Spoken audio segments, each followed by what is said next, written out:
आप सभी को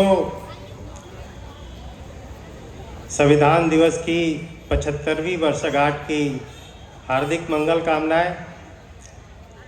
बहुत ही शानदार माहौल लग रहा है। जब मैं यहाँ से खड़े होकर देख रहा हूँ ना, तो ये नज़ारा, और लगभग 8:30 भी बज चुके हैं, लेकिन आप सभी ने जो इस महफिल को रोशन किया है, उसके लिए आप सभी का दिल से धन्यवाद, हार्दिक आभार।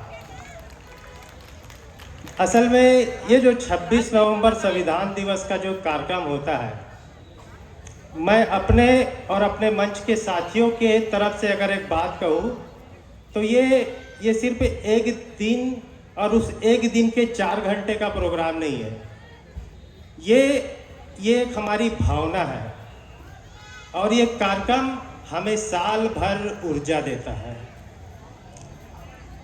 और इस कार्यक्रम में सिर्फ बिलासपुर जिले से ही नहीं, पूरे छत्तीसगढ़ के लोग आज इस कार्यक्रम में शामिल होते हैं। जैसे कि आपको बताऊं कि हमारे बीच में दलित बंसोड़ साहब हैं, जो भोपाल से इस कार्यक्रम में सम्मिलित होने के लिए यहाँ पर आए हैं। आप उनके लिए एक बार जोरदार ताली बजा सकते हैं। इसके साथ ही हमारे बीच में कुलभूषण रावत जी हैं, जो छिंदवाड़ा से 3 दिन की छुट्टी लेकर इस कार्यक्रम में सम्मिलित हुए हैं। और ऐसे अनेक जिले हैं। सुनील भाव हैं यहाँ, सुनील गणवीर भाव जी रायपुर से यहाँ पर आए हुए हैं। वैद्य साहब हैं, पाटिल साहब हैं, जो सब इस कार्यक्रम में सम्मिलित होने और इस कार्यक्रम का आनंद लेने यहाँ पर उपस्थित हुए हैं। साथियों, आज के इस कार्यक्रम में हमारे मुख्य अतिथि आचार्य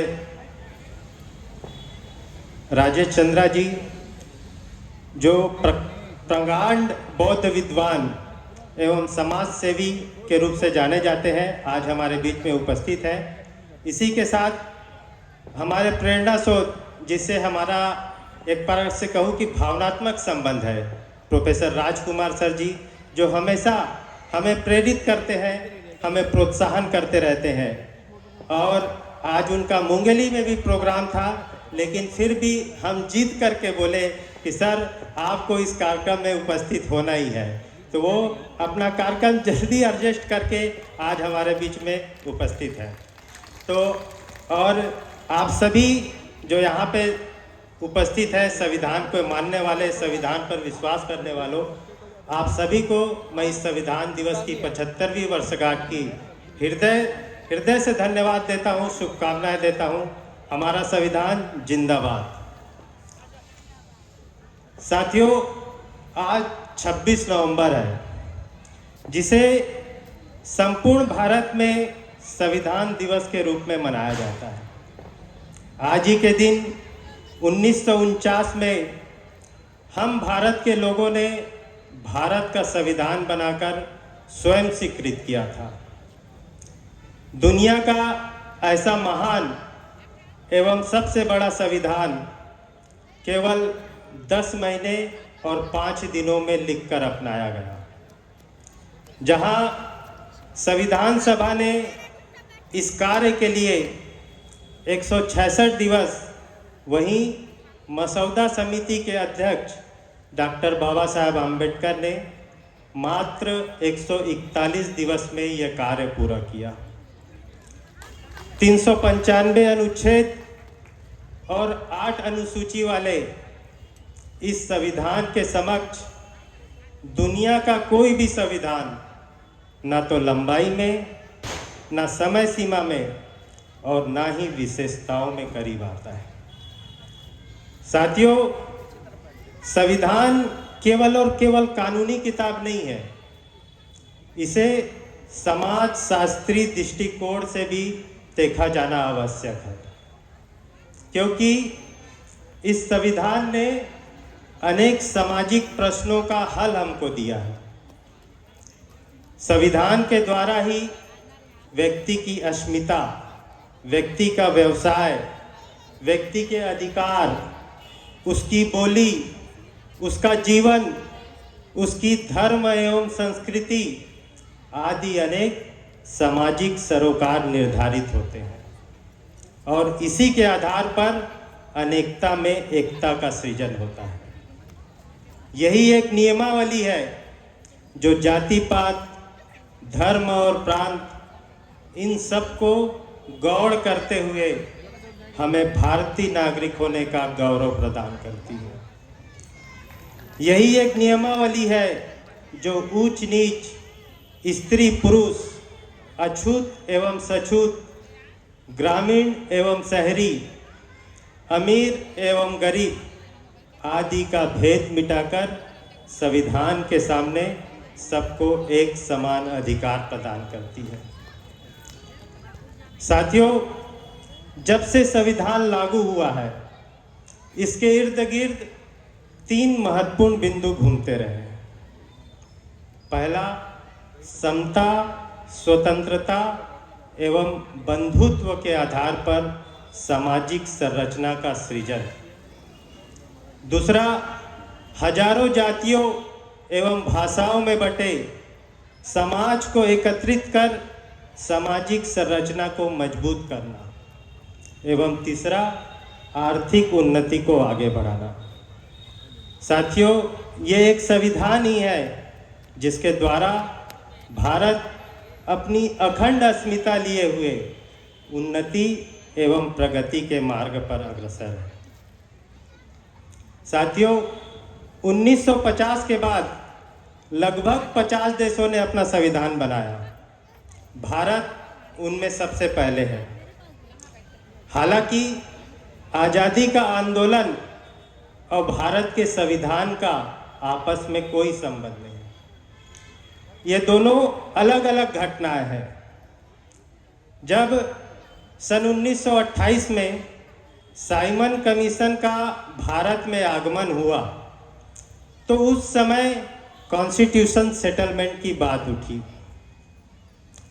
अंग्रेज और भारत के लोग दोनों इस बात को जानते थे कि संविधान निर्माण के जरिए इन बिखरे हुए लोगों को एक राष्ट्र किया जा सकता है, क्योंकि भारत कई जाति, धर्म, रीति रिवाजों में बटा हुआ था। जब अंग्रेज भारत छोड़ के जाने को तैयार हुए और इसकी प्रक्रिया शुरू हुई तो उस समय कॉन्स्टिट्यूशन सेटलमेंट की बात उठी। अंग्रेजों ने यह तय करना जरूरी समझा कि सत्ता हस्तांतरण के बाद भारत में लोकतांत्रिक व्यवस्था ही लागू हो। इस पूरी प्रक्रिया में डॉक्टर बाबा साहेब आम्बेडकर की भूमिका प्रमुख रही। बाबा साहेब संविधान को लेकर बहुत ही गंभीर थे। वो संविधान के जरिए देश में समानता स्थापित करना चाहते थे। वे लोगों के मूलभूत अधिकारों के प्रति गारंटी चाहते थे। साथियों, उस समय भारत में 2 स्थितियां एक साथ चल रही थी। एक तरफ देश में सामाजिक क्रांति कामयाब हो रही थी, वहीं दूसरी तरफ देश अंग्रेजों की गुलामी से आज़ाद हो रहा था।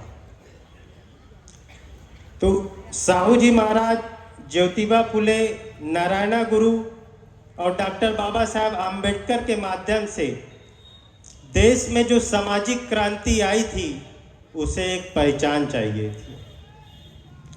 हालांकि राजनीतिक क्रांति के बजाय सामाजिक क्रांति की वजह से देश में संविधान बना, क्योंकि जो लोग राजनीतिक क्रांति में सक्रिय थे वो चाहते ही नहीं थे कि संविधान बने। वो बिना संविधान ही इस देश को चलाना चाहते थे। लेकिन भारत में सामाजिक क्रांति के कारक इतने ज़्यादा मजबूत थे कि राजनीतिक लोग चाहकर भी संविधान निर्माण को रोक नहीं पाए। और डॉक्टर बाबा साहेब आम्बेडकर के लगातार सक्रिय रहने के कारण अंग्रेज भी भारत में मौजूद सामाजिक असमानताओं को समझ चुके थे और वे संविधान के पक्ष में थे। इस तरह साथियों, संविधान बनने की प्रक्रिया पर मुहर लगी। साथियों, अगर हम बाबा साहब के पूरे जीवन को देखें, 1924 से लेकर 1956 तक बाबा साहब ने जिन सामाजिक, आर्थिक और राजनीतिक आंदोलनों का नेतृत्व किया, उसका एकमात्र उद्देश्य था भारत को समर्थ राष्ट्र के रूप में विश्व में प्रतिष्ठित करना।